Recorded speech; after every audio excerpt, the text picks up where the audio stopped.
आप सुन रहे हैं जगत गुरु तत्वदर्शी संत रामपाल जी महाराज द्वारा लिखित पुस्तक गीता तेरा ज्ञान अमृत का पेज नंबर 37। वहाँ नैष्कर्मय मोक्ष प्राप्त होता है, जिसका भावार्थ है कि सत्यलोक यानी सनातन परम धाम में बिना कार्य यानी कर्म किए ही सब सुविधाएं तथा पदार्थ प्राप्त होते हैं और अपने पुण्य कभी समाप्त नहीं होते। वैसे तो श्री ब्रह्मा, विष्णु, शिव, गणेश, दुर्गा, ब्रह्म तथा परब्रह्म की भक्ति से भी नैष्कर्मय मोक्ष प्राप्त होता है। वह कुछ समय तक ही रहता है, जो प्रत्येक देवता के लोक में बने स्वर्ग यानी होटल में प्राप्त होता है, परंतु वहां प्राणी को अपने पुण्यों का प्रतिफल ही प्राप्त होता है। पुण्यों के समाप्त होने के पश्चात पुनर्जन्म तथा मृत्यु का चक्र पुनः प्रारंभ हो जाएगा। नैष्कर्मय मुक्ति का वर्णन गीता अध्याय 3 श्लोक 4 तथा अध्याय 18 श्लोक 49 में है। जिस सनातन परम धाम तथा शांति की प्राप्ति के लिए तथा उस परमेश्वर की शरण में जाने के लिए गीता अध्याय 18 श्लोक 62 तथा अध्याय 15 श्लोक 4 में कहा है, वह गीता ज्ञान दाता से अन्य पूर्ण परमात्मा है।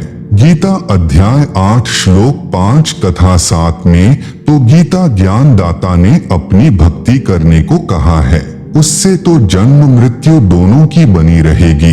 इसलिए फिर गीता अध्याय 8 श्लोक 8, 9, 10 में उस परमेश्वर की भक्ति करने के लिए कहा है, जिसका वर्णन गीता अध्याय 18 श्लोक 62 तथा अध्याय 15 श्लोक 4 में है। फिर गीता अध्याय 8 के ही श्लोक 18 में कहा है। गीता अध्याय 15 श्लोक 16, 17 में 3 पुरुष बताए हैं। नंबर 1 क्षर पुरुष, यह स्वयं गीता ज्ञान दाता है। इसे क्षर ब्रह्म भी कहते हैं। यह केवल 21 ब्रह्मांडों का प्रभु है। नंबर 2 अक्षर पुरुष, इसे परब्रह्म भी कहते हैं। यह केवल 7 शंख ब्रह्मांडों का प्रभु है। नंबर 3 परम अक्षर पुरुष है, जिसे परम अक्षर ब्रह्म परमेश्वर सत्य पुरुष अविनाशी परमात्मा भी कहते हैं, जो असंख्य ब्रह्मांडों का स्वामी है। यहाँ पर अर्थात श्रीमद् भगवत गीता के अध्याय 8 श्लोक 8, 9, 10, 20 तथा 22 में परम अक्षर पुरुष के विषय में वर्णन है।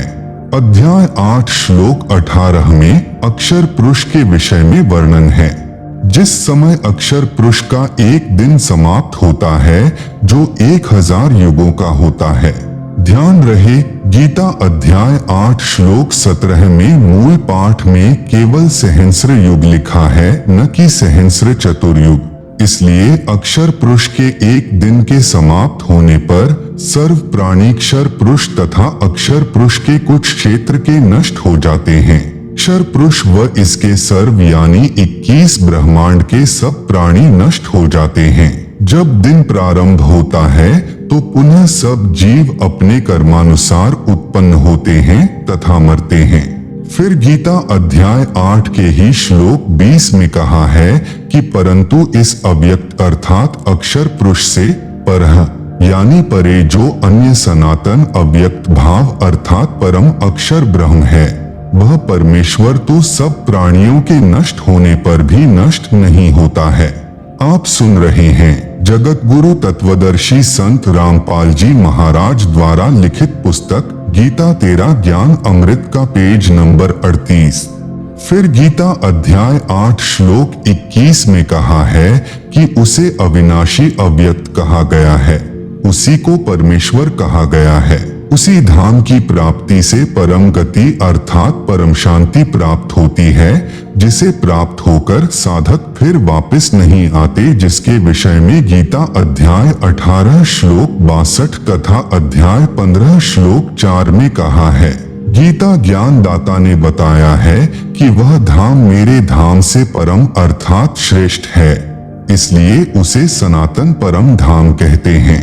नोट, इस गीता अध्याय 8 श्लोक 21 के अनुवाद में गलती की है कि गीता ज्ञान दाता ने कहा है कि वह मेरा परम धाम है। वास्तव मूल पाठ में लिखा है तत् धाम पर मम इसमें मम शब्द में हलंत यानी मम नहीं है। प्रमाण के लिए उन्हीं गीता अनुवादकों ने गीता अध्याय 3 श्लोक 23 में मम का अर्थ करते समय अर्थ किया है मम यानी मेरा ही। इसी प्रकार इस अध्याय 8 श्लोक 21 में मम का अर्थ मेरे से परम धाम है, सही है।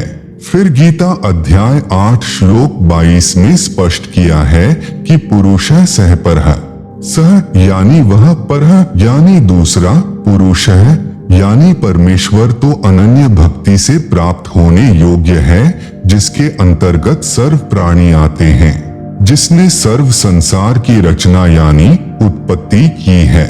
गीता अध्याय 8 श्लोक 20 से 22 में गीता ज्ञान दाता से अन्य परम पुरुष का वर्णन है। इसलिए गीता ज्ञान दाता उस धाम को अपना नहीं कह सकता। उसने अपने धाम यानी लोक से परम अर्थात श्रेष्ठ धाम उस परमेश्वर का धाम बताया है। यह सही अर्थ है। विचार करें, गीता अध्याय 8 श्लोक 20 में परः शब्द का अर्थ परे किया है, अर्थात अव्यक्त से, परः यानी परे अर्थात दूसरा सनातन अव्यक्त भाव वाला परमेश्वर है। इसी प्रकार गीता के इस अध्याय 8 श्लोक 22 में कहा है कि सह यानी वह, परः यानी जो परे अर्थात दूसरा, पुरुषः यानी परमेश्वर है, उसकी प्राप्ति अनन्य भक्ति से ही संभव है। इसका अन्य प्रमाण गीता अध्याय 7 श्लोक 12 से 15 में तीनों गुणों रजगुण ब्रह्मा जी, सतगुण विष्णु जी तथा तमगुण शंकर जी की भक्ति करने वालों को राक्षस स्वभाव को धारण किए हुए मनुष्यों में नीच दूषित कर्म करने वाले मूर्ख बताया है, तथा गीता ज्ञान दाता ने कहा है कि ये मुझे नहीं भजते। अपनी भक्ति के विषय में गीता अध्याय 7 श्लोक 16 से 18 में कहा है कि मेरी भक्ति से होने वाली गति अनुत्तम यानी घटिया है। गीता अध्याय 7 श्लोक 19 में कहा है कि बहुत बहुत जन्मों के अंत में किसी जन्म में मेरी भक्ति करते हैं, अन्यथा अन्य देवताओं और भैरव भूतों की पूजा ही करते रहते हैं। परंतु यह बताने वाला संत बहुत दुर्लभ है कि वासुदेव अर्थात वह पूर्ण परमात्मा जिसका वास अर्थात सत्ता सबके ऊपर है, वही सर्वम यानी सब कुछ है, यानी वही पूजा के योग्य है। उसी की भक्ति से पूर्ण मोक्ष प्राप्त होता है। वही सर्व सृष्टि का रचनहार है, सबका धारण पोषण करने वाला है। आप सुन रहे हैं जगत गुरु तत्वदर्शी संत रामपाल जी महाराज द्वारा लिखित पुस्तक गीता तेरा ज्ञान अमृत का पेज नंबर 39। फिर गीता अध्याय 7 श्लोक 29 में गीता ज्ञान दाता ने कहा है कि जो साधक मेरे ज्ञान को आधार बनाकर तत्वदर्शी संतों से ज्ञान प्राप्त करके केवल जरा यानी वृद्धा अवस्था के दुख से तथा मरण यानी मृत्यु के दुख से छूटने के लिए भक्ति करके प्रयत्न करते हैं, वे संसार की सर्व वस्तुओं को नाशवान मानकर इनकी इच्छा नहीं करते, केवल मोक्ष उद्देश्य से ही भक्ति करते हैं। वे तत्ब्रह्म यानी उस ब्रह्म को विदु यानी जानते हैं, सब कर्मों से परिचित हैं, सर्व अध्यात्म ज्ञान से परिचित हैं। गीता अध्याय 7 श्लोक 29। गीता अध्याय 8 श्लोक 1 में अर्जुन ने प्रश्न किया कि हे भगवान, किम तत् ब्रह्म यानी वह ब्रह्म क्या है जिसको जानकर साधक केवल मोक्ष ही चाहता है। इसका उत्तर गीता अध्याय 8 श्लोक 3 में गीता ज्ञान दाता ने दिया है। कहा है कि वह परम अक्षर ब्रह्म है। गीता ज्ञान दाता ने इस परम अक्षर ब्रह्म की जानकारी गीता अध्याय 8 में ही श्लोक नंबर 8, 9, 10, 20, 21, 22 में भी दी है, जो गीता ज्ञान दाता से अन्य है।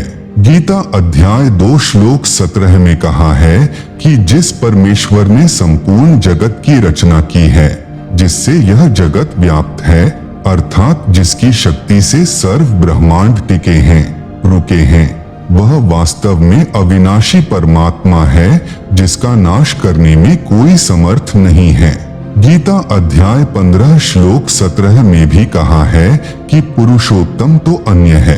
गीता अध्याय 15 श्लोक 16 में दो पुरुष कहे हैं, क्षर पुरुष तथा अक्षर पुरुष। उत्तम पुरुष इनसे अन्य है, अर्थात श्रेष्ठ परमेश्वर जो तीनों लोकों में प्रवेश करके सबका धारण पोषण करता है, वह परमात्मा कहा जाता है। वही वास्तव में अविनाशी परमेश्वर है। गीता अध्याय 15 श्लोक 17।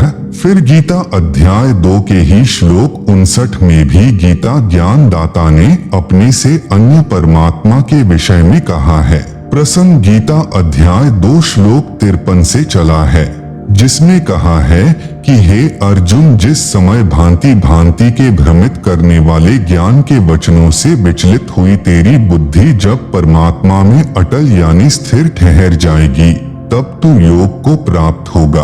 गीता अध्याय 2 श्लोक 53। फिर गीता अध्याय 2 श्लोक 59 में कहा है कि कुछ व्यक्ति निराहार रहकर यानी भोजन त्याग कर केवल फलाहार या दुग्धाहार ही करते हैं। उनके कुछ समय के लिए विषय विकार तो निवृत्त हो जाते हैं, परंतु संसार के पदार्थों से आसक्ति निवृत्त नहीं होती। शास्त्रानुसार साधना करने से उस अन्य परमात्मा का साक्षात्कार होता है, जिससे विषय विकार तथा आसक्ति भी निवृत्त हो जाती है। गीता अध्याय 2 श्लोक 59 के मूल पाठ में परम शब्द जिसका अर्थ है पर अर्थात दूसरा होता है। उदाहरण के लिए गीता अध्याय 7 श्लोक 13 में मूल पाठ में यही परम शब्द है। इसमें गीता ज्ञान दाता ने कहा है कि तीनों गुणों रजगुण श्री ब्रह्मा जी, सतगुण श्री विष्णु जी तथा तमगुण श्री शंकर जी के भाव से सारा संसार मोहित हो रहा है। इनसे परे मुझे नहीं जानता। गीता अध्याय 7 श्लोक 13। इसमें परम यानी पर यानी परे अर्थात दूसरा अर्थ हुआ। आप सुन रहे हैं जगत गुरु तत्वदर्शी संत रामपाल जी महाराज द्वारा लिखित पुस्तक गीता तेरा ज्ञान अमृत का पेज नंबर 40। इसी प्रकार गीता अध्याय 2 श्लोक 59 में परम का अर्थ पर यानी परे अर्थात दूसरा जाने, क्योंकि गीता अध्याय 11 श्लोक 55 तथा गीता अध्याय 12 श्लोक 1 से 6 में प्रमाण है। गीता अध्याय 11 श्लोक 55 में संकेत किया है कि मत कर्मकृत यानी शास्त्रानुकूल भक्ति कर्म मेरे लिए करता हुआ, मत परम यानी मेरे से श्रेष्ठ परमात्मा के लिए करता हुआ, मत भक्त यानी मेरा भक्त मुझे ही प्राप्त होता है। क्योंकि जब तक तत्वदर्शी संत नहीं मिलता, तब तक वेदों अनुसार ज्ञान से ओम नाम का जाप पूर्ण परमात्मा का मानकर करते हैं, जिससे ब्रह्म लोक में चले जाते हैं। इसलिए कहा है कि मेरा भक्त मेरे से अन्य पूर्ण परमात्मा की भक्ति करके भी मुझे ही प्राप्त होता है। गीता अध्याय 11 श्लोक 55। फिर गीता अध्याय 12 श्लोक 1 में स्पष्ट है कि अर्जुन ने प्रश्न किया कि जो भक्त पूर्वोक्त प्रकार से गीता अध्याय 11 श्लोक 55 में संकेत है, जो त्वम यानी आपको तथा जो अव्यक्तम अक्षरम यानी अविनाशी अव्यक्त जिसका वर्णन गीता अध्याय 8 श्लोक 20 से 22 में है, उसको भजते हैं, उनमें से उत्तम भक्ति वाला कौन सा भक्त है। गीता अध्याय 12 श्लोक 1। फिर गीता अध्याय 12 श्लोक 2 में गीता ज्ञान दाता ने कहा है कि मेरा भक्त जो केवल मेरे ध्यान में लगा है, वह युक्ततमाह मताह यानी मेरे विचार से वह सही साधक है। गीता अध्याय 12 श्लोक 2।